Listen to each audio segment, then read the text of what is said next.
مند نصیحت حاصل کریں۔ اس ایت سے پتہ چلا کہ مسلمان سے صرف یہ مطلوب نہیں ہے کہ قرآن کریم کی تلاوت کرے، بلکہ یہ بھی اس سے مطلوب ہے کہ قرآن کریم پہ غور و فکر کرے۔ اب جب غور و فکر کریں گے تو ہر ایک کی اپنی اتجاہ ہوگی، اپنی سوچ ہوگی، کوئی قرآن کریم سے کیا نتیجہ نکالے گا اور کوئی کیا نتیجہ نکالے گا۔ اس لیے ہمارے پاس ایسے اصول ہونے چاہیے، ایسے ضوابط ہونے چاہیے جن کے ذریعے ہم اپنے آپ کو منضبط کر سکیں، جو تفسیر کے معاملے میں اخطاء سے ہمیں بچا سکیں۔ تو وہ قواعد سیکھنا جن کا تعلق تفسیر سے ہے، یہ قرآن کریم سیکھنے کا حصہ ہے۔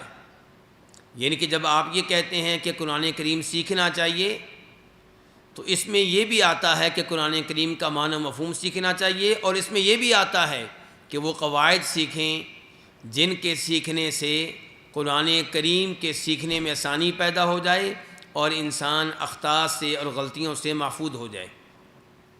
جب نبی علیہ الصلوۃ والسلام یہ ارشاد فرماتے ہیں کہ خیرکم من تعلم القرآن وعلمہ، تم میں سے سب سے افضل وہ ہے جو قرآن سیکھے اور سکھائے، تو اس میں تفسیر کے قواعد سیکھنا بھی داخل ہوگا،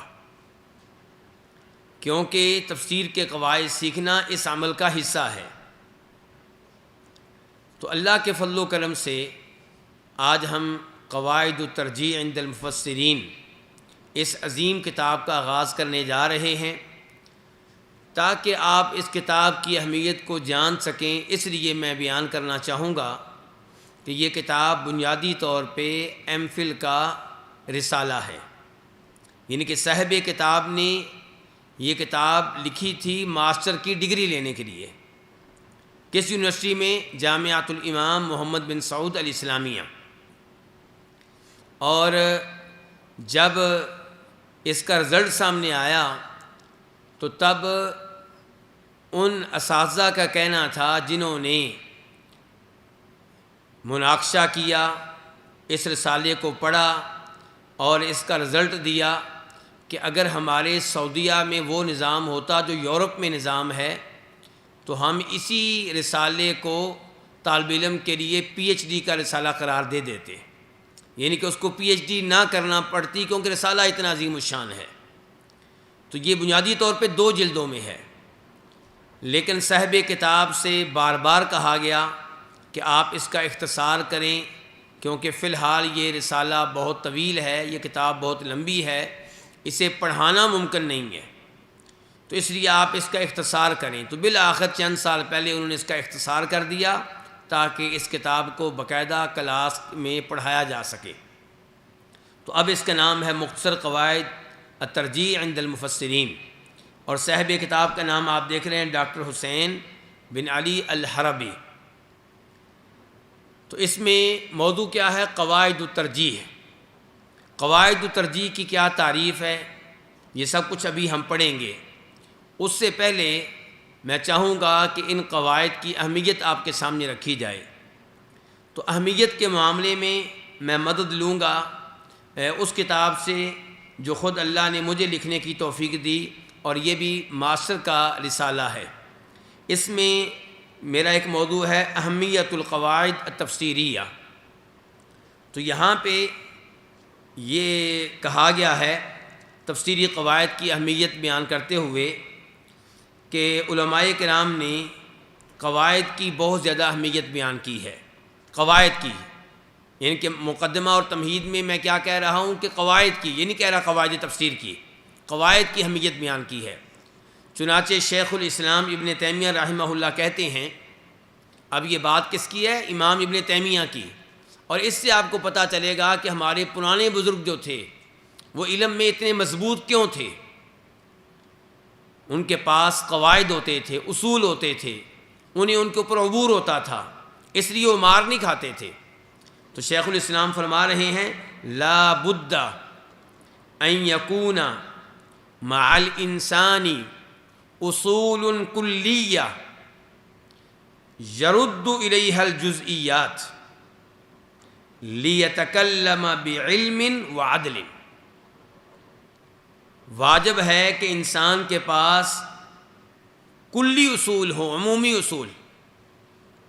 لا بد ان یکون مع الانسان اصول کلیہ یرد الیہا الجزئیات، تاکہ جزئیات کو ان عمومی اصول کی طرف لوٹا سکے. یعنی کہ جب آپ سے کوئی مسئلہ پوچھا جائے تو آپ کو پتہ ہو کہ میں نے اس کا جواب کیسے دینا ہے. میں یہاں پہ کہنا چاہوں گا کہ میں نے بہت سی ہماری مساجد میں چیک کیا، سوال کیا کہ نماز کی کسی رکعت کا سجدہ رہ جائے تو اس کی تلافی کے طور پہ آپ کیا کر سکتے ہیں؟ تو ہمارے اکثر لوگوں کا یہ کہنا تھا کہ سجدہ حساب کر لیں. یہ جواب کیوں ہے؟ کیونکہ ہم نے اپنے طالب علموں کو بتایا ہی نہیں کہ نماز کی کون سی چیزیں ارکان اور فرائض کی حیثیت رکھتی ہیں اور کون سی چیزیں واجبات کی حیثیت رکھتی ہیں اور کون سی چیزیں سنت کی حیثیت رکھتی ہیں. اس لیے طالب علم سمجھتا ہے کہ سجدہ رہ جائے تو سجدہ حساب سے کام چل جائے گا. حالانکہ حقیقت یہ ہے کہ آپ 1000 سجدے بھی کر لیں تو جو ایک رکعت کا بنیادی سجدہ رہ گیا ہے یہ اس کا متبادل نہیں بن سکتے. یہی صورتحال حج کے مسائل کی ہے. طواف رہ جائے، صفا مروہ کی سعی رہ جائے، آپ اس کی تلافی کے طور پہ 100 اونٹ بھی دے دیں، آپ کا حج مکمل نہیں ہوگا. لیکن کچھ چیزیں ایسی ہیں جو ارکان اور فرائض میں سے نہیں ہیں، واجبات میں سے ہیں، ان میں سے کوئی چیز رہ جائے تو آپ ایک بکرا دے دیں تو کام چل جائے گا. تو کہنے کا مطلب یہ ہے کہ ان دقائق کا علم ہونا چاہیے، ان اصول کا علم ہونا چاہیے، پھر انسان مار نہیں کھاتا. تو یہی کچھ کہہ رہے ہیں امام ابن تیمیہ رحمہ اللہ کہ آپ کے پاس عمومی اصول ہونے چاہیے. میں ایک قاعدے کی روشنی میں آپ کو سمجھاتا ہوں جو قاعدہ آپ بھی سب جانتے ہیں، العبرۃ بعموم اللفظ لا بخصوص السبب. اب آپ کے سامنے سورہ مجادلہ کی پہلی آیت آ گئی، وہ کیا ہے؟ قد سمع اللہ قول التی تجادلک فی زوجہا وتشتکی الی اللہ. اس میں آگے چل کے زہار کا حکم آیا ہے. اب سوال یہ پیدا ہوا کہ یہ آیت آج کے مسلمان کے لیے ہے یا نہیں؟ کہیں ایسا نہ ہو کہ یہ صرف خولہ کے لیے ہو رضی اللہ تعالی عنہا، ان کے خاوند کے ساتھ خاص ہو. لیکن یہاں پہ آپ مار نہیں کھائیں گے. کیوں؟ کیونکہ آپ نے قاعدہ یہ پڑھا ہوا ہے، یاد کیا ہوا ہے، العبرۃ بعموم اللفظ لا بخصوص السبب. اب اس آیت کا شان نزول ایک جزئی ہے. چونکہ اصول آپ کے پاس ہے، قاعدہ آپ کے پاس ہے، تو آپ کو پتہ ہے کہ اس قاعدے کی روشنی میں آپ نے جواب یہ دینا ہے کہ قرآن کریم کے الفاظ جب عام ہوں تو ان کے عموم کا اعتبار ہوگا، خاص سبب نزول کا اعتبار نہیں ہوگا. الزانی لا ينکح الا زانیۃ او مشرکہ، کہنے والے نے کہہ دیا جی یہ تو آیت آج کے مسلمان کے لیے نہیں ہے. آج کوئی بھی لڑکا کسی بھی بدکار لڑکی سے شادی کر سکتا ہے، کوئی لڑکی کسی بدکار لڑکے سے شادی کر سکتی ہے. آپ نے یہ آیت پڑھی، وہ آگے سے کہے گا آپ نے اس بارے میں سبب نزول پڑھا ہے، حدیث پڑھی ہے. حدیث سے پتہ چلتا ہے کہ یہ آیت نازل ہوئی تھی عناق نامی عورت کے بارے میں اور ان کے عاشق مرثد رضی اللہ تعالیٰ کے بارے میں، کیونکہ مرثد کا اس عورت سے تعلق تھا اسلام قبول کرنے سے پہلے. اب اسلام قبول کرنے کے بعد اس عورت کی خواہش ہے کہ میرے ساتھ تعلقات قائم رکھو. مرثد نے چاہا کہ چلو میں اسے نکاح کر لیتا ہوں.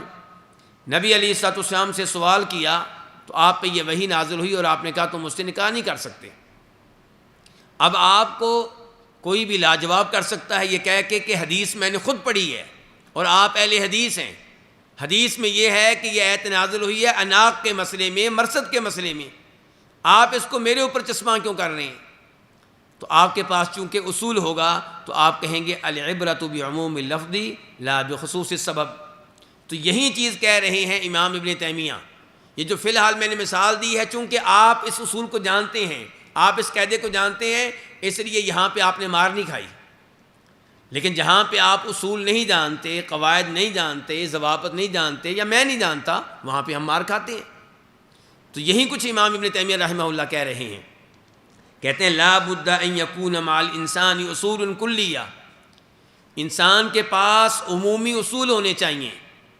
یرد الیہ الجزئیات، جن کی طرف جزئیات کو لٹا سکے، لیتکلم بعلم وعدل، تاکہ اس کی گفتگو علم کی روشنی میں ہو، عدل و انصاف کے ساتھ ہو۔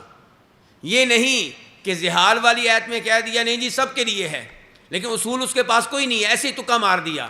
جب دوسری آیت آئی تو وہاں پہ کہہ رہا ہے نہیں یہ تو اناق کے ساتھ خاص ہے۔ تو یہ ایسی ٹامنگ ٹوئیاں مارتا رہے گا جس کے پاس اصول نہیں ہوں گے، قواعد نہیں ہوں گے۔ کہتے ہیں ثم یعرف الجزئیات کیف وقعت وإلا، یعنی کہ پھر وہ پہچان پائے گا کہ جزئیات کیسے واقع ہوں گی، ان کو کدھر لوٹانا ہے۔ وإلا فیبقى فی کذب وجہل فی الجزئیات، ورنہ یہ انسان جزئیات کے معاملے میں جھوٹ سے کام لیتا رہے گا، جہالت سے کام لیتا رہے گا۔ وجہل وظلم فی الکلیات، اور جو اصول ہیں، قواعد ہیں، کلی ضابطے ہیں، ان کے معاملے میں بھی جہالت سے کام لے گا اور ظلم سے کام لے گا۔ فیتولد فساد عظیم، تو عظیم فساد اس کے نتیجے میں پیدا ہوگا۔ تو یہاں سے آپ اندازہ لگا سکتے ہیں کہ قواعد کی کیا اہمیت ہے، اور میں بہت زیادہ زور دیتا ہوں کہ ہم اہل حدیثوں کو، سلفی حضرات کو قواعد سیکھنے چاہیے۔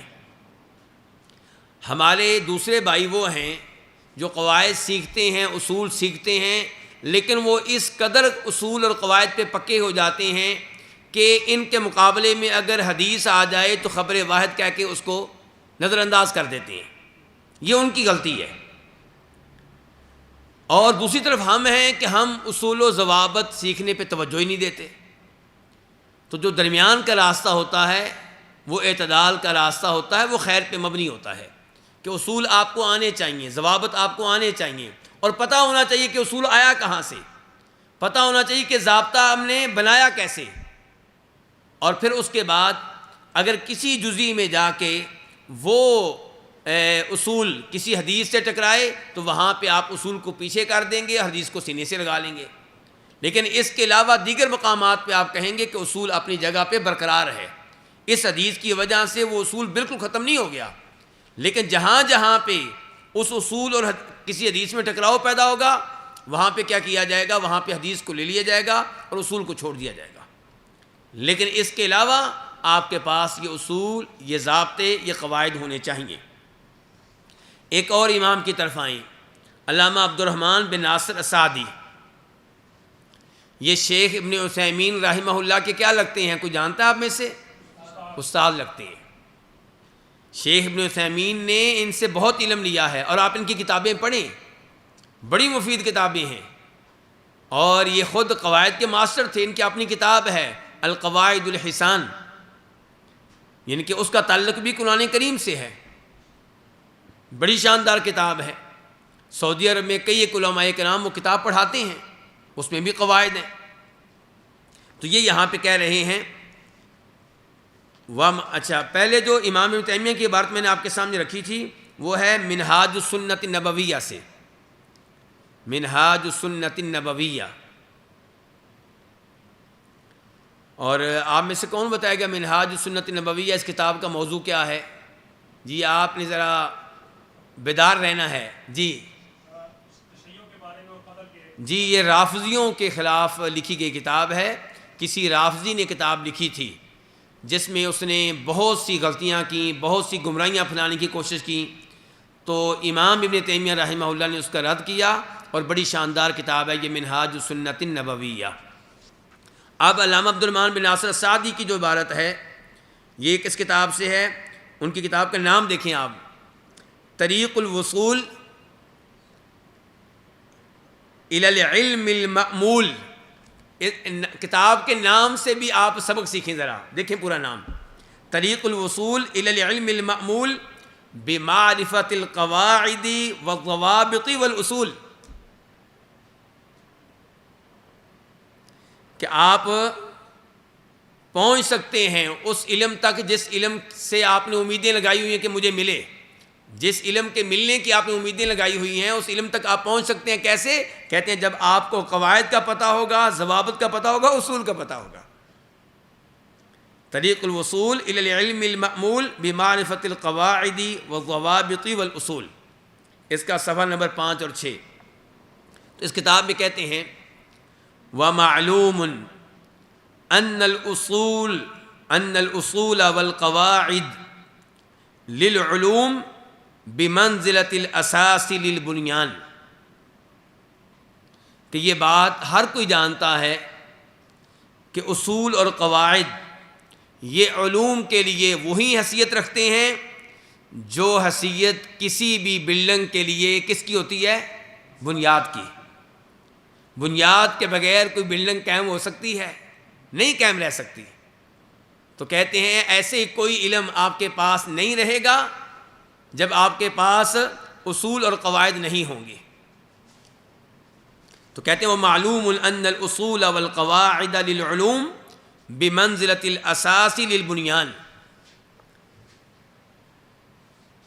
وَالْأُصُولُ لِلْأَشْجَارِ لَا ثَبَاتَ لَهَا إِلَّا بِهَا۔ کہتے ہیں پہلے کہا تھا کہ علوم کے لیے اصول و قواعد کی وہی حیثیت ہے جو کسی بلڈنگ کے لیے بنیاد کی، پھر کہتے ہیں وَالْأُصُولُ لِلْأَشْجَارِ،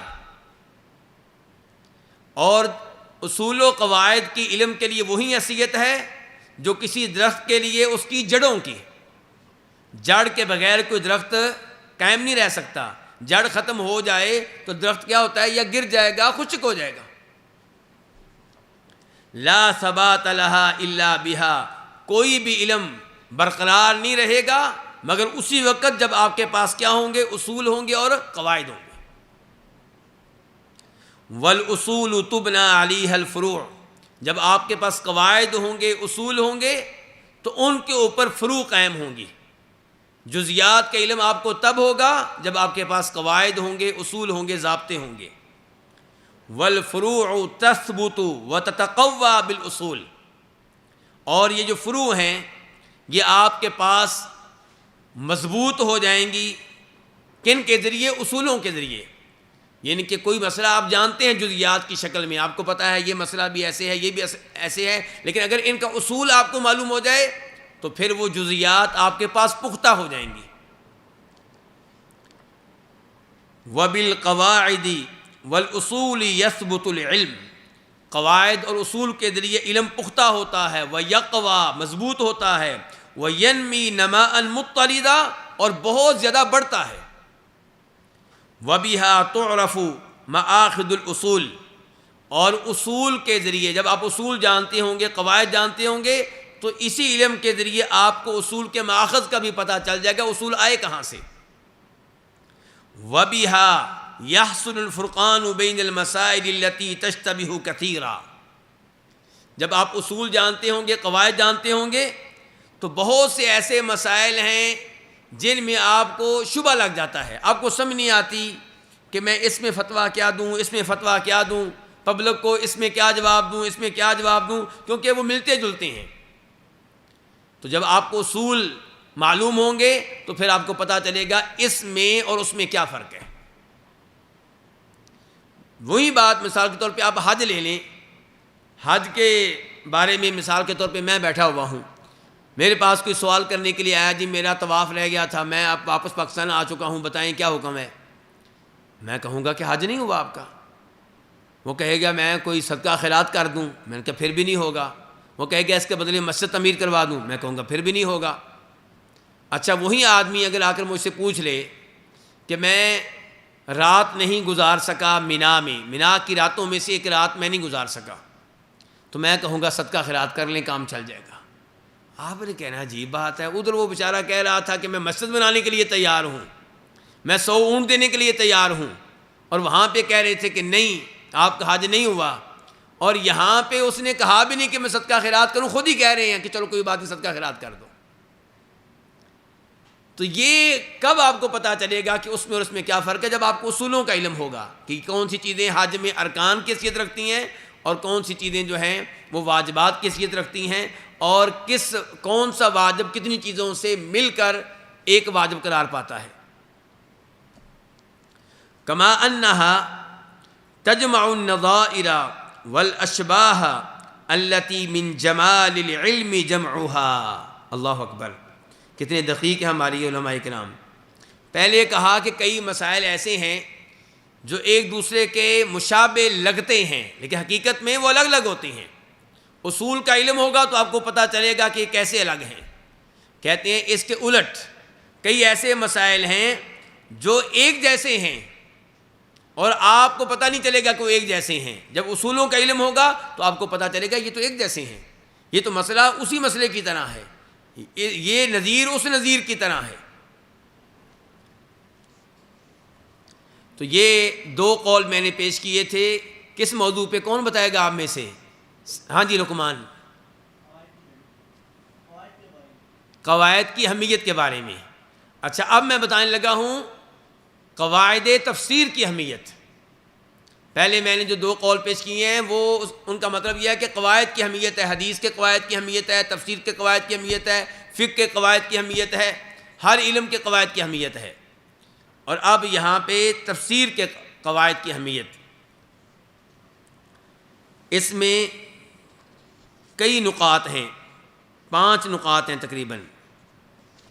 پہلا نقطہ، النقطۃ الاولی انها تعصم صاحبها من الخطأ والزلل فی القرآن الکریم، کہ تفسیری قواعد صاحب تفسیر کو قرآن کریم میں بھٹکنے سے، پھسلنے سے، غلطی کرنے سے بچاتے ہیں۔ انہا تعصم صاحبها من الخطأ والزلل فی القرآن الکریم۔ بس اتنا آپ نے لکھ لیا کافی ہے، اس کے بعد آپ بے شک لکھیں نہیں لیکن سنیں کہ والابتعاد عن الاخطاء فی القرآن الکریم ہدف مہم، اور قرآن کریم میں غلطی کرنے سے بچنا یہ بہت بڑا ہدف ہے، بہت بڑا ٹارگٹ ہے جس کو حاصل کرنا چاہیے۔ فإن شأن کلام هو تنزیل من رب العالمین لیس ککلام غیرہ، کیونکہ اللہ کا کلام انسان کے کلام کی طرح نہیں ہے۔ انسان کے کلام میں غلطی ہو جائے کوئی مسئلہ نہیں، لیکن اللہ کے کلام میں آپ غلطی کریں یہ کوئی معمولی بات نہیں ہے، رب العالمین کا کلام ہے۔ وَهَذِهِ النُّقْطَةُ وَحْدَهَا كَافِيَةٌ بِبَيَانِ أَهَمِّيَّةِ الْقَوَاعِدِ التَّفْسِیرِیَّہ، یہ ایک پوائنٹ تفسیری قواعد کی اہمیت کو واضح کرنے کے لیے کافی ہے۔ یعنی کہ اگر آپ جاننا چاہتے ہیں کہ تفسیری قواعد کی کیا اہمیت ہے تو ایک پوائنٹ ہی کافی ہے کہ آپ یہ قواعد سیکھ لیں گے تو قرآن کریم میں غلطی کرنے سے، پھسلنے سے، بھٹکنے سے آپ محفوظ رہیں گے۔ النقطۃ الثانیہ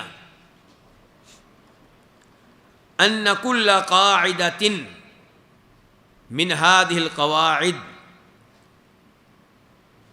شیخ صاحب کتاب آپ کے پاس پڑھی ہے، آپ کے پیچھے پکڑ سکتے ہیں آپ، نہیں ادھر پڑھی ہے، یہ نہیں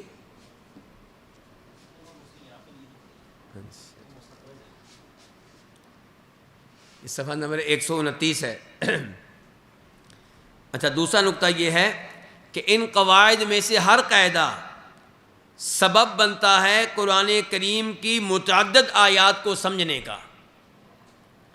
تفسیری قواعد میں سے ہر قاعدہ سبب بنتا ہے قرآن کریم کی متعدد آیات کو صحیح معنوں میں سمجھنے کا۔ تو اس لحاظ سے بھی تفسیری قواعد کو یاد کرنا چاہیے کہ ایک قاعدہ ہے ایک لائن میں، ایک لائن کا قاعدہ سیکھنے سے آپ قرآن کریم کی 20 آیتوں کی صحیح تفسیر سیکھ لیتے ہیں، 25 آیتوں کی صحیح تفسیر سیکھ لیتے ہیں، تو اور کیا چاہیے آپ کو۔ النقطۃ الثالثہ انہا تفید فی معرفت ضعف کثیر من اقوال المفسرین وضعیفہا، انہا تفید فی معرفت ضعف کثیر من اقوال المفسرین وضعیفہا، کہ تفسیری قواعد بتاتے ہیں، تفسیری قواعد کے ذریعے پتہ چلتا ہے مفسرین کے اقوال میں سے بہت سے اقوال کے ضعیف ہونے کا۔ دوسرا نقطہ کیا تھا کہ ایک تفسیری قاعدے کے ذریعے متعدد قرآنی آیات کی تفسیر آپ سیکھ گئے، جان گئے، اور تیسرا نقطہ یہ ہے کہ تفسیری قاعدے کے ذریعے آپ کو پتہ چلتا ہے کہ فلاں آیت کی تفسیر میں یہ قول جو کہا گیا یہ ضعیف ہے، یہ صحیح نہیں ہے۔ والقطع بأنها ليست مراد اللہ سبحانہ وتعالی بکلامہ، ان تفسیری قواعد کے ذریعے آپ قطعی طور پہ، یقینی طور پہ کہہ سکتے ہیں کہ یہ جو تفسیری اقوال ہیں یہ اللہ تعالیٰ کی مراد نہیں ہے۔ یہ جو فلاں آیت کی تفسیر میں فلاں مفسر نے قول پیش کیا ہے یہ اللہ تعالیٰ کے کلام کی تفسیر نہیں بن سکتا۔ یہ کیسے پتہ چلے گا؟ تفسیری قواعد کے ذریعے۔ اس بارے میں امام ابن القیم رحمہ اللہ کا ایک قول پیش کرنا چاہوں گا، اور یہ میں اس لیے بھی پیش کرتا ہوں کیونکہ میرے موضوع کا تعلق کس سے تھا؟ امام ابن القیم رحمہ اللہ سے۔ میرا موضوع ہے اس کتاب میں القواعد التفسیریہ عند الامام ابن قیم الجوزیہ، تو اس لیے میری اس کتاب میں کثرت سے اقوال ملیں گے کس کے؟ امام ابن القیم رحمہ اللہ کے۔ تو یہاں پہ کہہ رہے ہیں، پہلے قاعدہ ذکر کرتے ہیں امام صاحب۔ یہ قاعدہ کیا ہے کہ لا يجوز حمل القرآن، لا يجوز حمل القرآن معانی القاصرہ بمجرد الاحتمال النحوی الاعرابی، لا يجوز حمل القرآن على المعانی القاصرہ بمجرد الاحتمال النحوی الاعرابی۔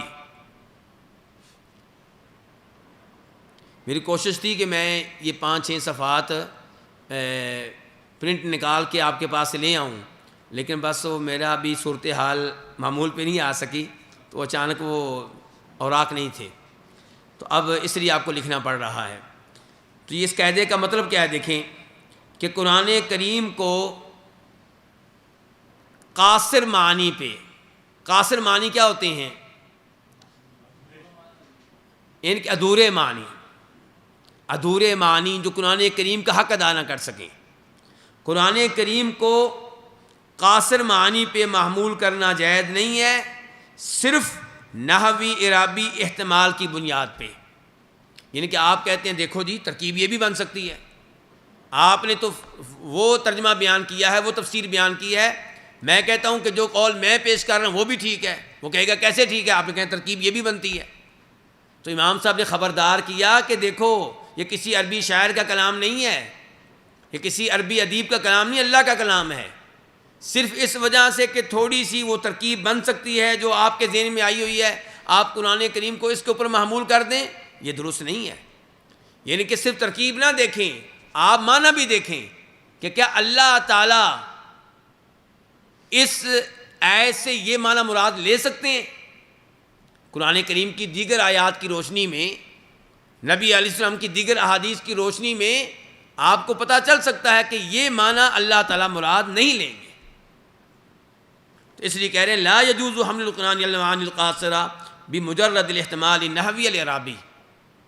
اچھا یہ کیا ہوا؟ میں نے قاعدے بیان کرنے شروع کر دیں گے آپ کے سامنے؟ نہیں، فی الحال میں یہ بتانا چاہ رہا ہوں کہ یہ قاعدہ بیان کر کے ابن القیم نے کیا کہا ہے۔ یہ قاعدہ بیان کرنے کے بعد کہتے ہیں دیکھیں فتدبر هذه القاعدہ، یعنی کہ اس قاعدے پہ غور و فکر کیجئے۔ وَلْتَكُمْ مِنْكَ عَلَى بال، اور یہ قاعدہ ہمیشہ آپ کے ذہن میں رہنا چاہیے۔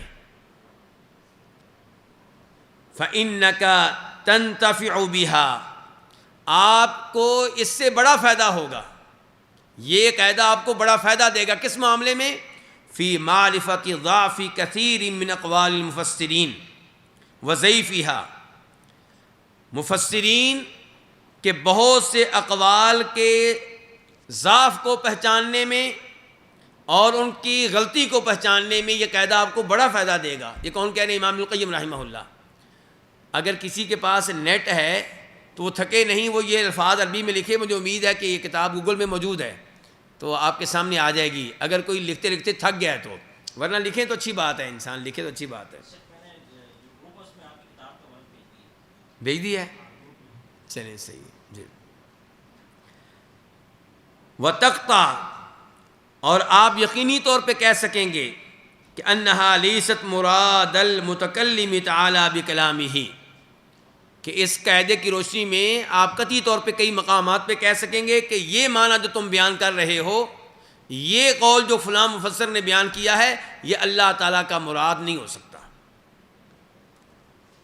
وَهَذِهِ الْفَائِدَةُ مِنْ أَهَمِّ الْفَوَائِدِ الَّتِي تُسْتَفَادُ مِنَ الْقَوَاعِدِ التَّفْسِيرِيَّةِ، اور یہ فائدہ ان اہم ترین فوائد میں سے ایک ہے جو تفسیری قواعد سیکھنے سے حاصل ہوتے ہیں. فَلَيْسَ الْمَقْصُودُ مِنْ عِلْمِ التَّفْسِيرِ، اور کئی لوگ، اب میں نے غلطی کر بیٹھا ہوں، گوگل کا اشارہ کر دیا، کئی لوگ لکھ رہے تھے وہ ادھر ہی بیٹھ گئے ہیں. لکھیے بھائی لکھیے آپ، اچھا ہوا تھا آپ کا توجہ ادھر تھی سی بانے. دیکھیں کہتے ہیں فلیس المقصود من علم التفسیر حشرا لاقوال وآراء اہل التأویل. کہتے ہیں کہ تفسیر، علم تفسیر سے مقصد یہ نہیں ہے کہ جناب والا آپ اہل تفسیر کے اقوال جمع کر دیں، عبداللہ ابن عباس نے یہ کہا، اکرمہ نے یہ کہا، اور مجاہد نے یہ کہا، عبد الرحمن بن زید بن اسلم نے یہ کہا، اور جناب لوگ حیران رہ جائیں یار شیخ صاحب کو کتنے اقوال کا علم ہے. کہتے علم تفسیر سے یہ مقصود نہیں ہے. والاکثار من عرض ما قال الناس، اور یہ مقصود نہیں ہے کہ آپ لوگوں کے اقوال کثرت سے پیش کریں. بل المقصود منہ، بلکہ علم تفسیر سے مقصود کیا ہے؟ تمییز ما ہوا مراد اللہ تعالی من کلامہ علی الصواب مما قیل فی الآیات من الآراء الساقطہ والاقوال المردودہ. بلکہ مین مقصود یہ ہے علم تفسیر کا کہ آپ بتا سکیں، نشاندہی کر سکیں کہ اللہ کے کلام سے مراد یہ ہے درست قول کے مطابق، راجح قول کے مطابق، اور باقی آراء جو ہیں، خیالات جو ہیں، وہ ساقط قسم کے ہیں، مردود قسم کے اقوال ہیں، ان کی کوئی حیثیت نہیں ہے. یہ ہے علم. علم یہ نہیں ہے کہ آپ کو پتہ ہو کہ 10 قول ہیں کہ 20 قول ہیں. کہتے ہیں علم یہ ہے کہ آپ کو پتہ ہو 10 میں سے صحیح قول کون سا ہے، لینے والا قول کون سا ہے، اور پھینکے جانے والے اقوال کون سی ہیں. قال الامام ابن القیم، چنانچہ ایک اور مقام پہ کہتے ہیں فلیس العلم کثرۃ النقل والبحث والکلام. علم لوگوں سے بہت زیادہ نقل کرنے کا نام نہیں ہے، بہت زیادہ بحث کرنے کا نام نہیں ہے، بہت لمبی چوڑی گفتگو کرنے کا نام نہیں ہے. ولیکن نور، لیکن علم ایک روشنی ہے، علم ایک روشنی کا نام ہے. یمیز بہ صحیح الاقوال من سقیمها وحقها من باطلها. علم وہ روشنی ہے جس کے ذریعے آپ یہ طے کر سکیں کہ صحیح قول کون سا ہے، ضعیف قول کون سا ہے، حق قول کون سا ہے، باطل قول کون سا ہے. یہ ہے علم. اور ان تمام امور کا کیسے پتہ چلے گا؟ قواعد کے ذریعے، تفسیری قواعد کے ذریعے آپ طے کر سکیں گے کہ جب میں تفسیر ابن کثیر کھولتا ہوں، فتح القدیر کھولتا ہوں، جو بھی تفسیر کھولتا ہوں، جناب ایک لفظ کی وضاحت میں 20 قول لکھے ہوئے ہیں، تو طالب علم سر پکڑ کے بیٹھ جاتا ہے میں کون سا قول لوں، کون سا چھوڑوں، کس کو لوں اور کس سے اعراض کروں. تو وہاں پہ یہ تفسیری قواعد آپ کے کام آئیں گے، وہاں پہ آپ کے کام آئیں گے. دیکھیں آگے میں نے لکھا ہے کہ امام ابن تیمیہ رحمہ اللہ، وہ بھی پیش کروں گا آپ کے سامنے، ان کی ایک جگہ پہ تعریف کی ہے کس نے؟ امام ذہبی نے. وہ تعریف سنیے کیا تعریف کی ہے، تعریف سننے والی ہے. کہتے ہیں وَأَمَّا التَّفْسِيرُ فَمُسَلَّمٌ إِلَيْهِ. جہاں تک تفسیر کا تعلق ہے تو سمجھیے یہ تو ابن تیمیہ کا ہی میدان ہے. جہاں تک تفسیر، حالانکہ ابن تیمیہ کی کوئی تفسیر نہیں ہے، کہتے ہیں لیکن ان کی تفسیر کوئی نہیں ہے، لیکن مفسر بڑے پیدا کیے انہوں نے. ٹھیک ہے، ابن کثیر کن کے شاگرد ہیں؟ ابن تیمیہ کے شاگرد ہیں. چلیں کہتے ہیں وَأَمَّا التَّفْسِيرُ فَمُسَلَّمٌ إِلَيْهِ.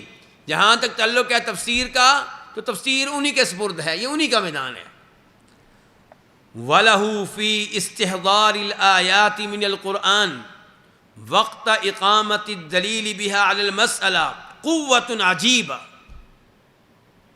کہ جب کسی مسئلے کے بارے میں قرآن کی دلیل پیش کرنے کی باری آتی ہے تو ابن تیمیہ کے پاس عجیب و غریب قوت ہے، یہ آیت بھی، وہ آیت بھی، وہ آیت بھی، اس آیت کو دیکھو، اس آیت کو دیکھو، یعنی کہ آپ کے پاس آیتوں کا انبار لگا دیں گے۔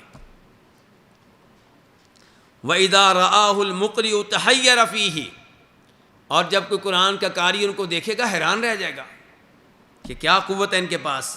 اس کے بعد کہتے ہیں وَلِفَرَطِ إِمَامَتِهِ فِي التَّفْسِيرِ وَعِدَمِ اطِّلَاعِهِ يُبَيِّنُ خَطَأَ كَثِيرٍ مِّنْ أَقْوَالِ الْمُفَسِّرِينَ۔ یہ اہم بات ہے، یہ میں بیان کرنا چاہ رہا تھا۔ کہتے ہیں کہ چونکہ وہ تفسیر کی امامت میں بہت آگے نکل گیا، تفسیر میں آگے نہیں، تفسیر کی امامت میں بہت آگے نکل گئے ہیں، اور تفسیر کا ان کا مطالعہ بہت وسیع ہے، اس لیے بڑی آسانی سے مفسرین کے اقوال کی غلطیاں بیان کرتے ہیں۔ یہ اہم بات ہے کہ آپ بیان کریں کہ فلاں مفسر کا ایک قول غلط ہے، اور دلائل بھی دیں، یہ نہیں ایسے بیٹھے بیٹھے چھوڑتے نہیں، دلائل بھی دیں کیوں غلط ہے۔ وَيُوحِي أَقْوَالًا عَدِيدًا وَيَنْصُرُ قَوْلًا وَاحِدًا مُوَافِقًا لِمَا دَلَّ عَلَيْهِ الْقُرْآنُ وَالْحَدِيث، وہ ایک آیت میں آنے والے متعدد اقوال کو ضعیف قرار دیں گے اور کسی ایک قول کو درست قرار دیں گے جو قرآن و حدیث کے دلائل کے مطابق ہوگا۔ تو یہ چیزیں حاصل ہوتی ہیں کس کے ذریعے؟ تفسیری قواعد کے ذریعے، اصولوں کے ذریعے۔ آگے اما الذین جعلوا ہمتہم معرفۃ الاختلاف وتتبع اقوال الناس وليس لهم ہمت الى معرفۃ الصحیح من تلک الاقوال فإنه قل ان ينتفع واحد من هؤلاء بعلمه، اور وہ لوگ جن کا مقصود یہ ہے علم میں کہ اختلافات کا پتہ چل جائے، لوگوں کے اقوال کا پتہ چل جائے، اور صحیح قول کا پتہ کرنا یہ ان کے مقاصد میں شامل نہیں ہے، تو ایسے لوگوں کے علم سے کم ہی کوئی فائدہ اٹھائے گا۔ ایسے لوگوں کے علم سے لوگوں کو فائدہ کم ہی ہوگا، جس کے پاس اقوال تو بہت ہیں، فلاں نے یہ کہا، فلاں نے یہ کہا، فلاں نے یہ کہا، لیکن یہ نہیں پتہ صحیح کون سا ہے۔ النقطۃ الرابعہ، تفسیری قواعد جاننے کا چوتھا فائدہ، اس میں چوتھا پوائنٹ، انہا تزیل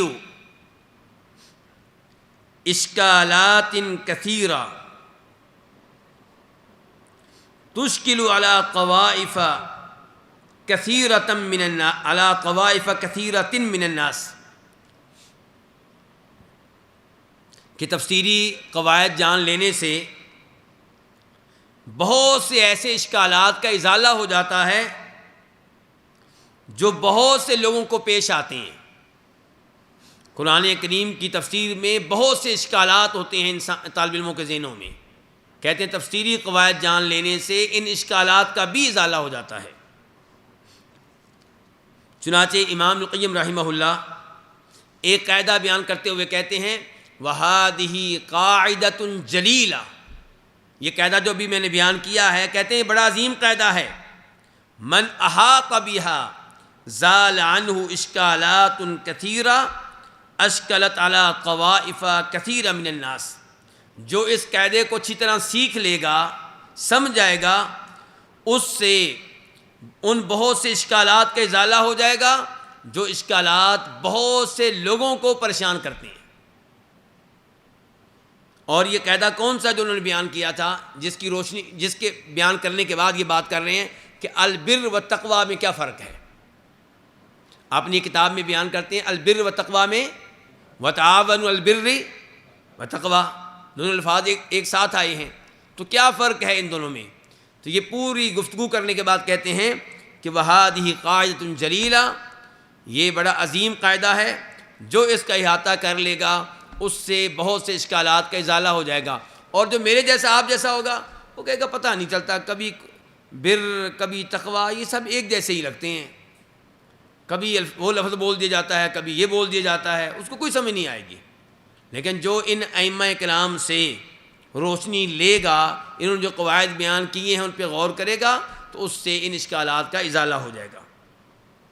ایک اور جگہ پہ کہتے ہیں امام صاحب تفسیری قاعدہ بیان کرنے کے بعد، فَتَأَمَّلْ هَذَا الْمَوْضِعَ، کہتے ہیں اس مقام پہ غور و فکر کرو، فَإِنَّهُ يُخَلِّصُكَ مِن ضَلَالَاتٍ كَثِيرَةٍ وَقَعَ فِيهَا مَن شَاءَ اللَّهُ مِنَ النَّاسِ، کیونکہ اگر آپ اس مقام پہ غور کریں گے تو آپ ان بہت سی گمراہیوں سے بچ جائیں گے جن میں کئی لوگ واقع ہوئے ہیں۔ النقطۃ الخامسہ، یہ آخری نقطہ ہے، کہتے ہیں کہ انہا تعصم من التأویلات التي تؤدی الی الکذب علی اللہ تعالی وتقویلہ ما لم یقلہ،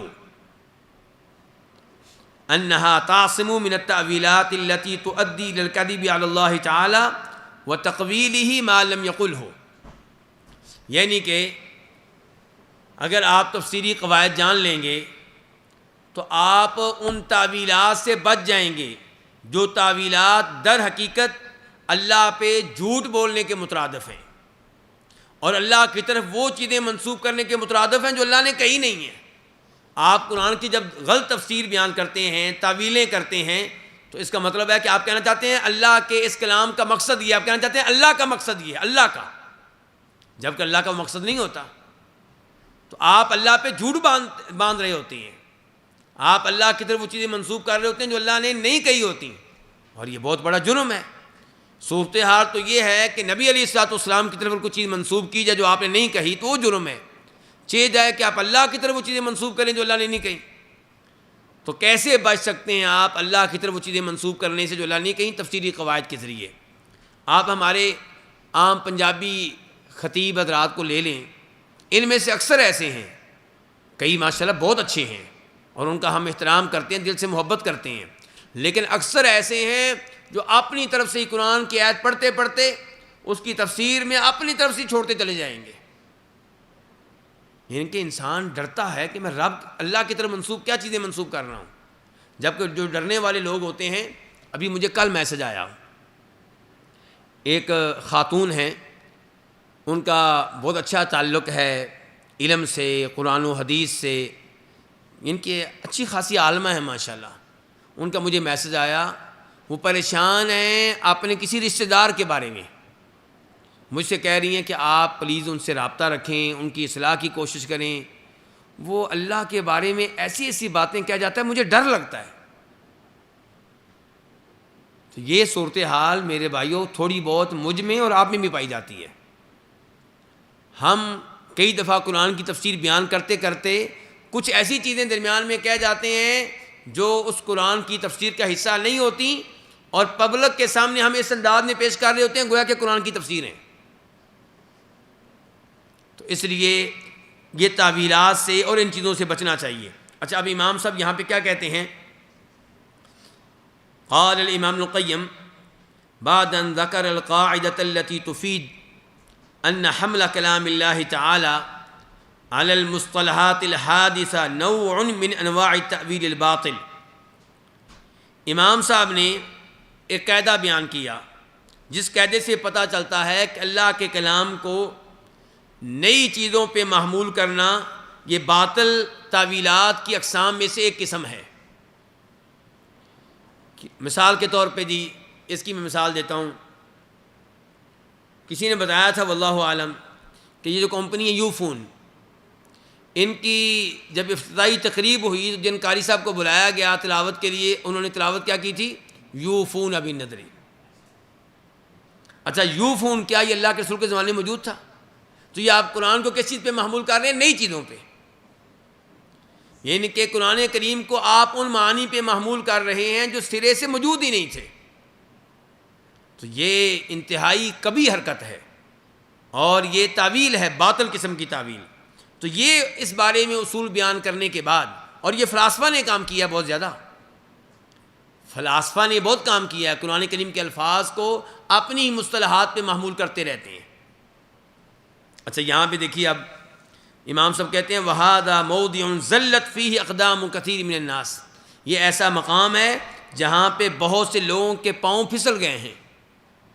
وضلت فیہ افہامہم، اور ان کے فہم یہاں پہ بٹک گئے ہیں، حیث تأولوا کثیرا من الفاظ النصوص بما لم یؤلف استعمال لفظ لہ فی لغت العرب البتہ، کہ انہوں نے نصوص کے بہت سے الفاظ کی ایسی تفسیریں کی ہیں کہ جو تفسیریں عربی لغت میں موجود ہی نہیں تھی، عربی لغت میں اس زمانے میں موجود نہیں تھی جس زمانے میں قرآن نازل ہوا۔ وَإِن كَانَ مَعْهُودًا فِي اصطلاح المتأخرین، البتہ بعد والوں نے کوئی اصطلاح بنا لی، تو یہ بعد والوں کی اصطلاح ہے، آپ اس کے اوپر ابھی چند دن پہلے میں نے ایک مضمون پڑھا، قربانی واجب ہے یا نہیں، قربانی واجب ہے یا نہیں۔ مضمون میں صاحب مضمون نے بہت سی نصوص سے، آثار سے، احادیث سے استدلال کیا کہ یہ سنت ہے، اور دلیل کس کو بنایا کہ وہ حدیث یا اثر میں کیا آ گیا؟ سنت۔ تو کیا سنت کا یہ معنی تھا اللہ کے رسول کے زمانے میں؟ مثال کے طور پہ شیخ صاحب وہ کیسے حدیث ہے سنتنا، بہرحال وہ مضمون جو ہے شاید آپ کی نگاہوں سے گزرا ہوگا یا گزرے گا، تو وہ صاحب مضمون نے سنت کے الفاظ کو، یعنی کہ فقہا کے اصطلاح میں جو سنت ہے اس کے اوپر محمول کیا ہے، حالانکہ جو نبی علیہ السلام سنت کا لفظ استعمال کرتے ہیں، ہو سکتا ہے وہ کبھی واجب ہو، کبھی فرض ہو، کبھی وہ سنت ہو جو ہماری بات کا معنی سنت کا ہے۔ فمن راغب عن سنتی آپ لے لیں، فمن راغب عن سنتی فلیس منی، یہاں پہ مراد ہے میرے طریقے سے، اور وہ آپ کا طریقہ ہو سکتا ہے کسی مقام پہ فرض ہو، کسی مقام پہ سنت ہو۔ تو آپ ان نصوص میں سنت کا معنی یہ والا نہیں مراد لے سکتے آپ، تو یہ کیا ہے؟ نصوص کو نئے معنی پہ محمول کرنا، تو یہ نہیں ہونا چاہیے۔ وَهَذَا مِمَّا يَنبَغِي التَّنَبُّهُ لَهُ، اور یہ وہ چیزیں ہیں جن کے بارے میں خبردار رہنا چاہیے۔ دیکھیں آگے لفظ کیا بول رہے ہیں ابن قیم، دیکھیں کہتے ہیں فَإِنَّهُ حَصَلَ بِسَبَبِهِ مِنَ الْكَذِبِ عَلَى اللَّهِ وَرَسُولِهِ مَا حَصَلَ، اس کی وجہ سے اللہ کے رسول پہ بہت جھوٹ باندھے گئے ہیں، کیونکہ جس چیز کو انہوں نے سنت قرار نہیں دیا، آپ کہہ رہے ہیں کہ سنت ہے اس آیت کو لے کے، اس حدیث کو لے کے، تو یہ آپ جھوٹ بول رہے ہیں نا، چاہے آپ کا ارادہ برا نہیں ہے، آپ کی نیت بری نہیں ہے۔ تو یہ چیزیں ہیں، یہ تفسیری قواعد جو ہیں یہ ان غلطیوں سے آپ کو بچائیں گے، اور اس کی مثالیں آئیں گی آگے انشاءاللہ، باقاعدہ یہ قاعدہ بیان کیا امام ابن قیم رحمہ اللہ نے۔ تو یہ 5 پوائنٹ تھے جو میں نے آپ کے سامنے رکھے ہیں تفسیری قواعد کی اہمیت کے معاملے میں۔ میں یہاں پہ ایک پوائنٹ بیان کرتے ہوئے ایک مثال دینا چاہ رہا تھا، لیکن اس پہ کافی ٹائم لگ جائے گا، اس کو مؤخر کرتے ہیں۔ فی الحال چند چیزیں اس کتاب سے لیتے ہیں جو تمہیدی باتیں ہیں، اور پھر باقاعدہ انشاءاللہ قواعد پڑھنا شروع کر دیں گے۔ یہ نکالیے ذرا کتاب۔ سب سے پہلے ہم نے اس کی فہرست یعنی کہ پڑھنی ہے، فہرست ذرا پڑھیے۔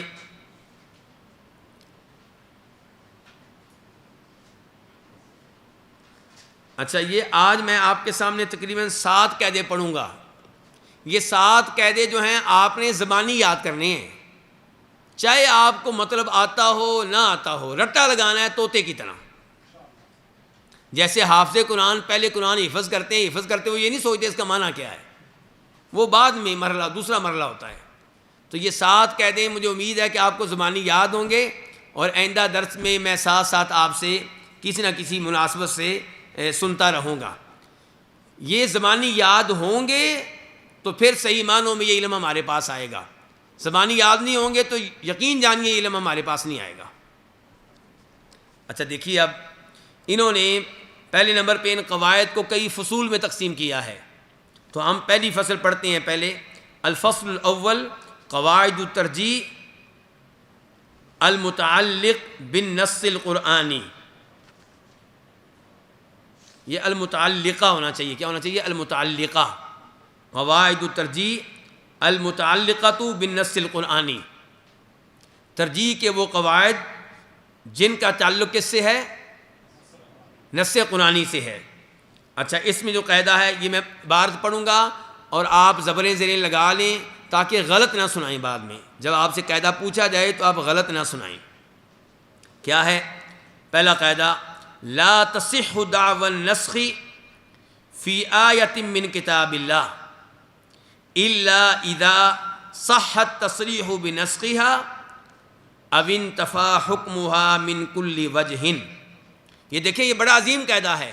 آپ تفسیریں کھول کے دیکھ لیں، جگہ جگہ یہ آیت منسوخ ہے، یہ آیت منسوخ ہے، یہ آیت تماشا بنایا ہوا ہے کئی مفسرین نے، سب نے نہیں، کئی مفسرین تماشا بنایا ہوا ہے، یہ بھی منسوخ، یہ بھی منسوخ، یہ بھی منسوخ.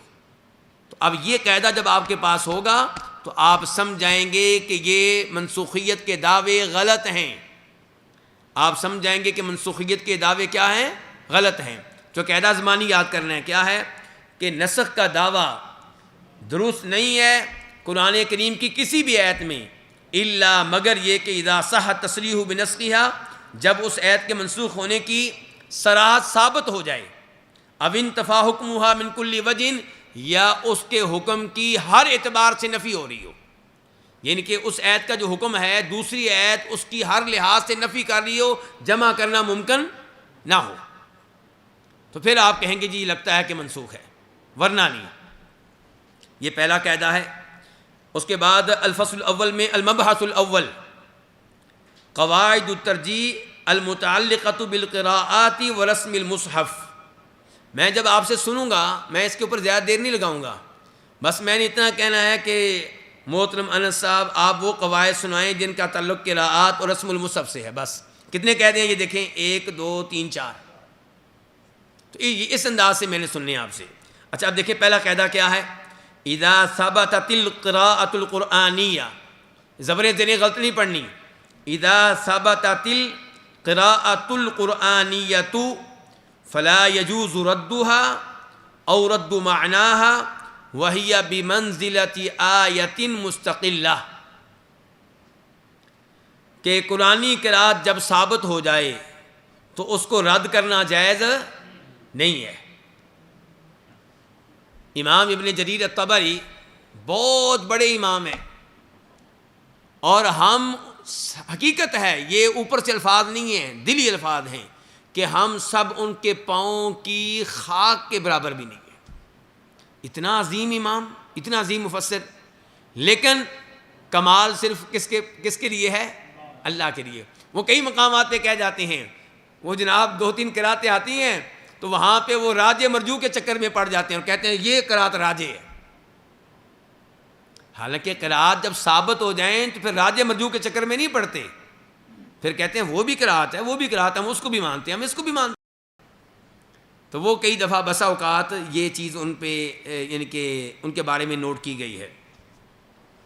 تو یہ یہاں پہ کیا کہا جا رہا ہے کہ جب قرآنی قرات ثابت ہو جائے تو نہ اس کو رد کرنا جائز ہے، نہ اس کے معنی کو رد کرنا جائز ہے، بلکہ وہی وہ قرات بمنزلۃ آیۃ مستقلہ، ایک مستقل آیت کے مقام و مرتبہ پہ ہوگی. القاعدۃ الثانیہ، دوسرا قاعدہ، اتحاد معنی القراءتین اولی من اختلافہ. دو قراتوں کے معنی کو ایک رکھنا ان کو مختلف رکھنے سے بہتر ہے. یعنی کہ آپ تفسیر اس انداز سے کریں کہ دونوں قرات کا معنی ایک نکلے، یہ اس سے بہتر ہے کہ آپ کہیں کہ اس قرات کا معنی اس قرات کے معنی کے الٹ ہے، یہ اس سے بہتر ہے. القاعدۃ الثالثہ معنی القراءۃ المتواترۃ اولی بالصواب من معنی القراءۃ الشاذہ. کہ متواتر قرات کا معنی مفہوم شاذ قرات کے معنی کے مقابلے میں درستگی کے زیادہ لائق ہے. یہ صحیح ہے کیونکہ یہاں پہ دوسری قرات شاذ ہے، یہاں پہ دوسری قرات کیا ہے؟ شاذ ہے، تو یہاں پہ بالکل صحیح ہے، یہاں پہ ترجیح کا معاملہ ہوگا. القاعدۃ الرابعہ الوجہ التفسیری والاعرابی الموافق، دھیان سے، الوجہ التفسیری والاعرابی الموافق لرسم المصحف اولا من الوجہ المخالف لہ. کہ وہ تفسیری وجہ، مفسر کیا کہتے ہیں کہ اس آیت کی تفسیر میں 5 وجوہ ہیں، ان کے 5 اقوال کہہ لیں آپ، 5 چیزیں ہیں. کہتے ہیں وہ تفسیری وجہ اور وہ اعرابی وجہ، یعنی کہ ترکیب والی. کسی آیت کے ایک لفظ میں اس کی 2 ترکیبیں ہو سکتی ہیں، 3 ترکیبیں ہو سکتی ہیں. تو کہتے ہیں وہ تفسیری قول، وہ اعرابی قول جو قرآنی رسم کے مطابق ہو، یہ اس ترکیب سے، اس تفسیر سے بہتر ہوگی جو اس کے مخالف ہو. واضح ہے نا یہ بھی. اچھا آگے دیکھیں. المبحث الثانی قواعد الترجیح المتعلقۃ بالسیاق القرآنی. ترجیح کے وہ قواعد جن کا تعلق کس سے ہے؟ قرآن کے سیاق سے ہے. القاعدۃ الاولی ادخال الکلام فی معانی ما قبلہ وما بعدہ اولی من الخروج به عنہما الا بدلیل یجب التسلیم لہ. ادخال الکلام، کلام کو داخل کرنا. کلام سے مراد کیا ہے؟ اللہ کا کلام. کلام کو داخل کرنا فی معانی ما قبلہ، ہو ضمیر کی طرف جا رہی ہے الکلام کی طرف. کلام کو داخل کرنا ما قبل کلام کے معنی میں اور ما بعد کلام کے معنی میں. اس کو کیا کہتے ہیں؟ سیاق و سباق. کہنا یہ چاہتے ہیں، ترجمہ کرنے سے پہلے میں وضاحت بتا دوں، کہنا یہ چاہتے ہیں کہ آپ آیت کی تفسیر اس انداز سے کریں کہ اس آیت سے جو پہلی آیت ہے اور اس آیت کے بعد جو آیت ہے ان کے مطابق یہ آیت بن جائے. یہ زیادہ بہتر ہے تاکہ پتہ چلے کہ یہ آیت سیاق و سباق کے بھی مطابق آ رہی ہے. تو کہتے ہیں ادخال الکلام فی معانی ما قبلہ ما بعدہ اولا، یہ زیادہ بہتر ہے من الخروج بہ، اس کو نکال لینے سے. کس کو؟ الکلام کو. من الخروج بہ الکلام، اس کلام کو نکال لینے سے. عنہما، ان دونوں سے. کن دونوں سے؟ ما قبلہ و ما بعدہ. الا بدلیل یجب تسلیم. ہاں کئی دفعہ دلیل تقاضا کرتی ہے کہ اس آیت کا معنی اپنا ہے، سیاق و سباق سے کوئی تعلق نہیں ہے. ٹھیک ہے، وہاں پہ مانیں گے، وہاں پہ مانا جائے گا. القاعدۃ الثانیہ لا یجوز العدول عن ظاہر القرآن الا بدلیل یجب الرجوع الیہ، کہ قرآن کریم کے ظاہر سے اعراض کرنا جائز نہیں ہے.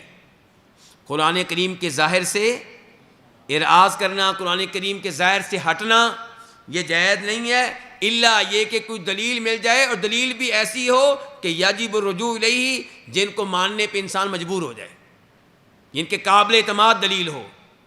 ایسے یعنی کہ کوئی خفیف سا قرینہ نہیں. القاعدۃ الثالثہ، تیسرا قاعدہ حمل معانی کلام اللہ علی الغالب من اسلوب القرآن. حمل معانی کلام اللہ، کلام اللہ کے معنی کو محمول کرنا علی الغالب من اسلوب القرآن، قرآن کریم کے غالب اسلوب پہ، و معہود استعمالی، اور اس کے مشہور و معروف استعمال پہ. یہ اولا بہتر ہے من الخروج به عن ذلک. خروج به ای کلام اللہ، کلام اللہ کو اس سے نکالنے سے. یہ قاعدہ سمجھنے میں شاید آپ کو تھوڑی سی ابھی مشکل پیش آئے. میں ایک مثال دیتا ہوں آپ کو. اہل کتاب کا لفظ قرآن کریم کن کے اوپر استعمال کرتا ہے؟ یہود و نصارہ پہ. اب یہ ہے قرآن کریم کا اسلوب، یہ قرآن کریم کا مشہور استعمال اس لفظ کے لیے. اب جناب کوئی آج کل نیا آدمی اٹھے، کو علی مرزا جیسا، یا وہ کراچی کا کیا شیخ ہے، شیخ صاحب کیا شیخ ہے، محمد شیخ ہے، اس جیسا، یا جیسے یہ سارے جوید غامدی پوری کمپنی جو ہے یہ، اور یہ کہنے جی اوت الکتاب عام ہے، جن کو کتاب دی گئی. اس سے مراد مسلمان بھی ہیں، مسلمانوں کو تو کتاب ملی ہے نا. اس سے مراد اہل زبور بھی ہیں، اس سے مراد اہل مکہ بھی ہیں، کیونکہ ان کو بھی ابراہیم علیہ السلام کے صحیفے ملے تھے.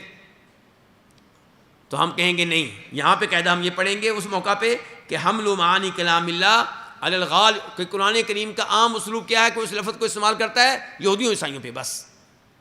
تو جہاں پہ جا کے اختلاف پیدا ہوگا جس آیت میں، کوئی کہے نہیں نہیں نہیں، یہاں پہ آ کے یہ الفاظ جو ہیں یہ دوسروں کے اوپر بھی بولیں گے، ہم وہاں پہ قاعدہ پڑھیں گے کہ جیسے دیگر مقامات میں اوت الکتاب کا لفظ استعمال ہوتا ہے یہودیوں عیسائیوں پہ، اس آیت میں جہاں پہ میرے اور آپ کے درمیان اختلاف پیدا ہو گیا ہے وہاں پہ بھی اس کا استعمال اسی معنی پہ ہوگا، الا یہ کہ آپ کو دلیل لے کر آئیں. اگر دلیل نہیں ہے تو جو قرآن کریم کا غالب اسلوب ہے اسی کے مطابق ہم چلیں گے. تو یہ کتنے قاعدے ہو گئے؟ 8 ہو گئے. ہاں چلیں یہ 8 ہو گئے. یہ 8 قاعدے جو ہیں یہ آپ سے مطلوب ہیں. ایک تو میں یہ کہوں گا کہ علم کے لیے قربانیاں دینی پڑتی ہیں. آپ کے کتنے ہی ساتھی اس وقت بڑے مزے سے کرکٹ کھیل رہے ہوں گے، جمعے کا دن ہے، چھٹی کا دن ہے، ٹھیک ہے، اور کتنے ہی ہیں جو اس وقت موبائل کے ساتھ لگے ہوئے ہوں گے. موبائل دیکھنے کا آپ کو پتہ اپنا مزہ ہے، ٹھیک ہے، چاہے اس میں خبریں ہی سنی جائیں، چاہے اس میں سیاستدانوں کی باتیں سنی جائیں، اس کا بھی اپنا مزہ ہے. کیونکہ علم لینا ایک مشکل کام ہے.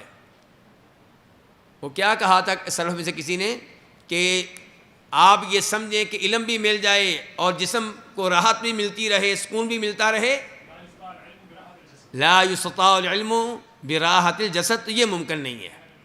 جی ہاں، تو اس کے لیے قربانیاں دینی پڑتی ہیں. یحییٰ بن ابی کثیر عطائی.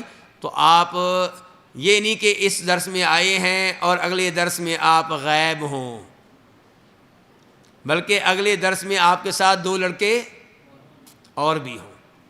کیونکہ ہم کیا سیکھ رہے ہیں؟ اللہ کا کلام. اللہ کا کلام آپ سیکھ رہے ہیں، اور انشاءاللہ آپ اس حدیث کا حصہ ہیں. کیا؟ وَمَجْتَمَعَ قَوْمٌ فِي بَيْتٍ مِّن بُيُوتِ اللَّهِ يَتْلُونَ كِتَابَ اللَّهِ وَيَتَدَارَسُونَهُ بَيْنَهُمْ إِلَّا نَزَلَتْ عَلَيْهِمُ السَّكِينَةُ وَغَشِيَتْهُمُ الرَّحْمَةُ وَحَفَّتْهُمُ الْمَلَائِكَةُ وَذَكَرَهُمُ اللَّهُ فِي مَنْ عِندَهُ. ٹھیک ہو گیا؟ اچھا اب چند چیزیں اور لے لیں. گھنٹہ ہوگا کہ نہیں ہوگا؟ 1 گھنٹہ مناسب رہے گا تاکہ ان کو بیچاروں کو اتنا تھکانا نہیں. میں نے نہیں، میں چاہتا ہوں اگلے ہفتے بھی آئیں شیخ صاحب. آج تو نہیں وہ نکلیں گے. آج تو وہ کہیں نہیں جاتے. چلیں کتنا گھنٹہ ہو گیا؟ چلیں 1-2 چیزیں جلدی سے لے لیتے ہیں ادھر سے. اچھا یہ پہلا صفحہ نمبر دیکھیں 9، کیونکہ ہمارا موضوع کیا دیکھیں؟ قواعد و ترجیح. تو اب ہمیں پتہ ہونا چاہیے قاعدہ کس کو کہتے ہیں، ترجیح کس کو کہتے ہیں، اور تفسیر کس کو کہتے ہیں. یہ 3 چیزیں ہمیں معلوم ہونی چاہیے. اب دیکھیں پہلے نمبر پہ تفسیر.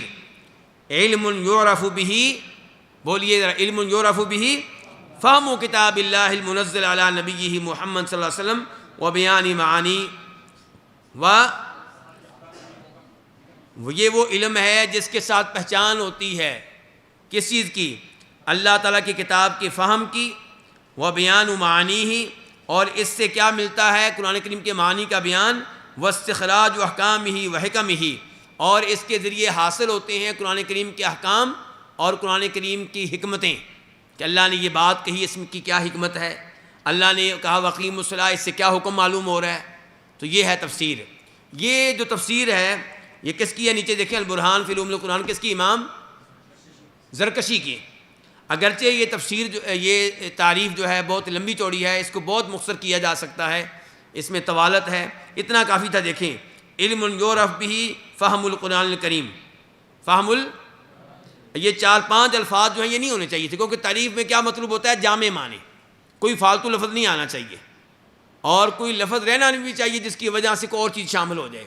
تعریف بڑی جامع معنی ہوتی ہے، لیکن بہرحال یہ مفہوم کے لحاظ سے اچھی یہ تعریف ہے، تو یہ آپ نے یاد کرنی ہے. آگے دیکھیں ذرا صفحہ نمبر 10.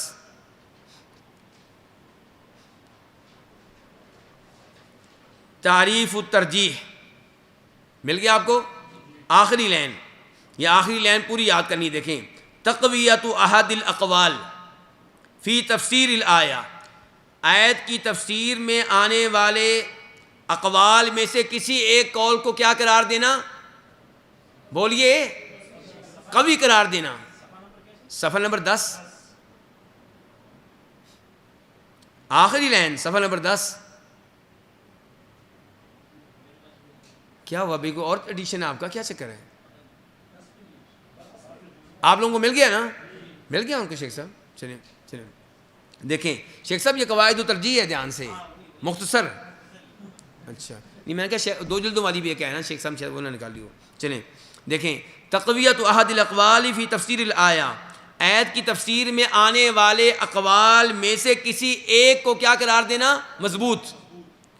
کیوں مضبوط قرار دینا؟ لدلیل، کسی دلیل کی وجہ سے، او قاعدۃ، یا کسی ایسے قاعدے کی وجہ سے تقوی ہی، جو دلیل جو قاعدہ اس قول کو کیا قرار دے رہے ہوں، کبھی قرار دے رہے ہوں، یا پھر او لضعیفی، او کا عطف ہے دلیل کے اوپر، او کا عطف کس کے اوپر ہے، یعنی کہ او لضعیفی او رد ما سواہ، یا آپ اس قول کو اس لیے کبھی قرار دے رہے ہیں کیونکہ دیگر اقوال کو آپ نے ثابت کر دیا کہ وہ ضعیف ہیں، اب یہی ایک قول صحیح سلامت رہ گیا، یا تو آپ نے اس کو راجح قرار دیا اس لیے کہ اس کے حق میں دلائل مل گئے، یا آپ نے راجح قرار دیا اس لیے کہ باقی جو 4 میں سے 3 قول تھے وہ ضعیف قرار پا گئے، تو ایک ہی بچا تو وہ راجح ہو گیا۔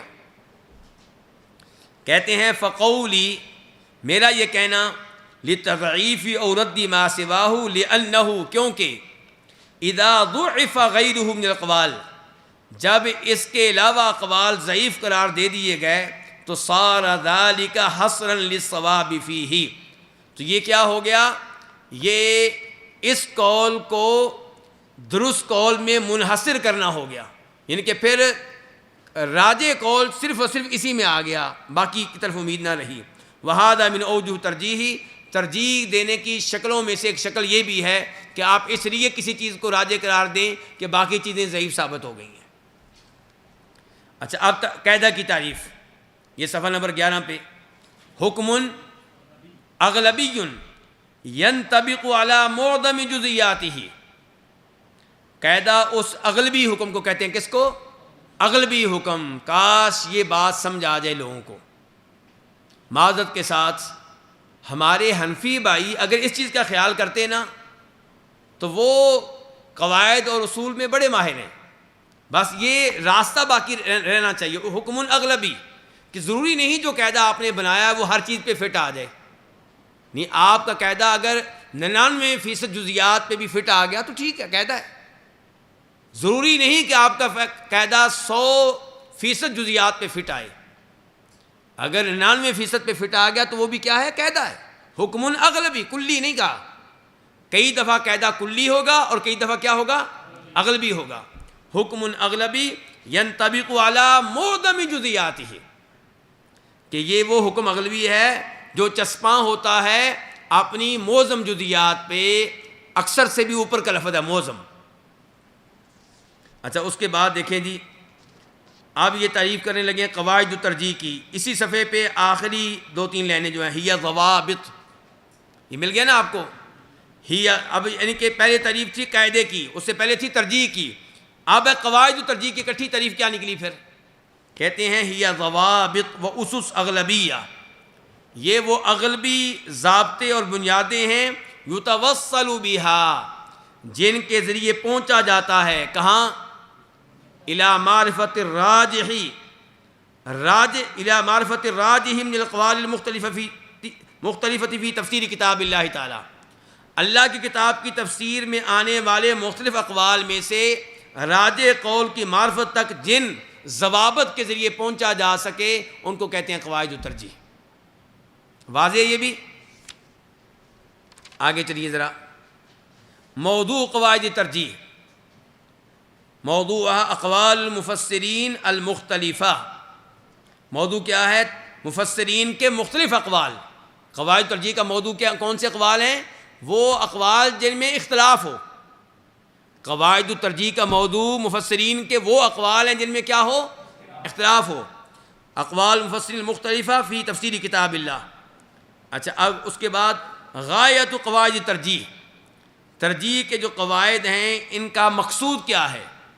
غایت العلم بقواعد ترجیح ہی اولا معرفت اصح الاقوال و اولاها بالقبول فی تفسیر کتاب اللہ، یہ پہلی غایت ہے، اس کے ساتھ نمبر 1 لکھ لیں بے شک،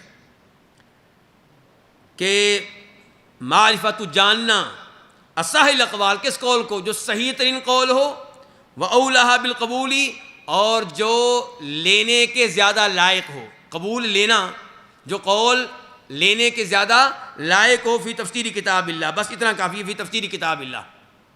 آگے ہم یہ اس کا جب اگلا میں سنوں گا آپ سے پھر مزید وضاحتیں ہوں گی اس کی، فی الحال آپ نے اتنی چیزیں یاد کرنی ہیں بس۔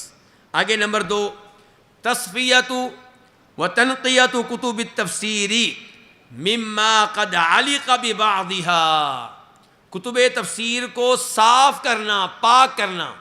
تصفیہ کا معنی کیا کر لیں؟ پاک کرنا. تنقیہ کیا کر لیں؟ صاف کرنا. کتب تفسیر کو صاف اور پاک کرنا، مما ان چیزوں سے قد علی کا جو چمٹ گئی ہیں، ببادھا بعض کتب تفسیر کے ساتھ.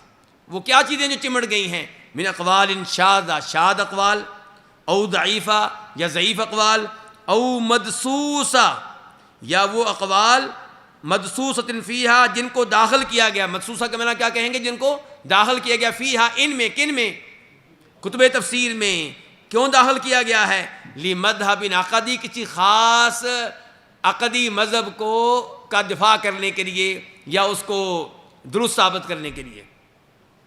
آخری پوائنٹ یہ ہے آج کا، استمداد و قواعد ترجیح و مصادرها، کہ قواعد ترجیح یہ آئے کہاں سے لیے گئے. قواعد ترجیح جو ہیں ان کو کہاں سے آپ لے سکتے ہیں، کہاں سے انہوں نے لیا ہے اور کہاں سے ہم ان کو حاصل کر سکتے ہیں، ان کے مصادر کیا ہیں. تو نمبر 1 اصول الدین، کیا مطلب؟ عقیدہ. نمبر 2 لغت العرب. نمبر 3 اصول الفقہ. نمبر 4 القواعد الفقہیہ. نمبر 5 علوم الحدیث. نمبر 6 علوم القرآن. نمبر 7 اصول التفسیر. نمبر 8 مقدمات کتب. ہاں، تفسیر کی کتب کے جو مقدمات ہوتے ہیں بڑے قیمتی ہوتے ہیں، یہاں پہ بڑے مفسرین قواعد بیان کر جاتے ہیں. نمبر 9 تطبیقات المفسرین فی تفاسیرہم، جب مفسرین اپنی تفسیروں میں کوئی راجح قول بیان کرنے لگتے ہیں نا، اس موقع پہ کہتے ہیں یہ راجح ہے. کیوں؟ مثال کے طور پہ راجح ہے کیونکہ العبرۃ بعموم اللفظ لا بخصوص سبب. تو ایسے موقع پہ وہ اصول بیان کرتے ہیں، قواعد بیان کرتے ہیں. تو یہ وہ مقامات ہیں جہاں سے ہمیں ترجیح کے قواعد ملیں گے. یہیں پہ آج کے درس کا اختتام کرتے ہیں.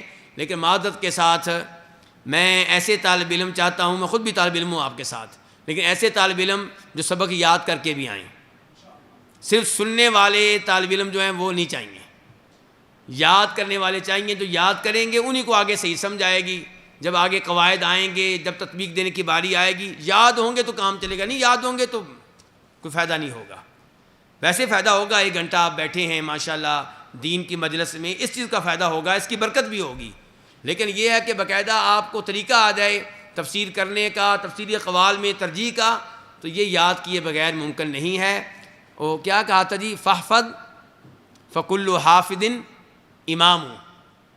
امام رحبی نے وہ وراثت کا جو متن لکھا ہے اس میں اشعار ہیں نا، تو وہاں پہ لکھتے ہیں فاحفظ فکل حافظ امام.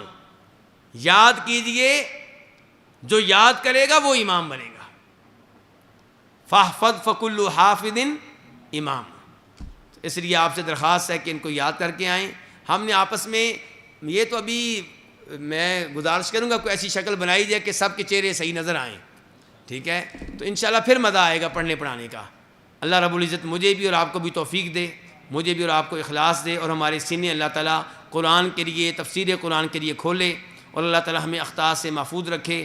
اللہ تعالیٰ ہمارے دلوں میں لذت پیدا کر دے قرآن سیکھنے کی اور قواعد تفسیر سیکھنے کی. وآخر دعوانا الحمدللہ رب العالمین.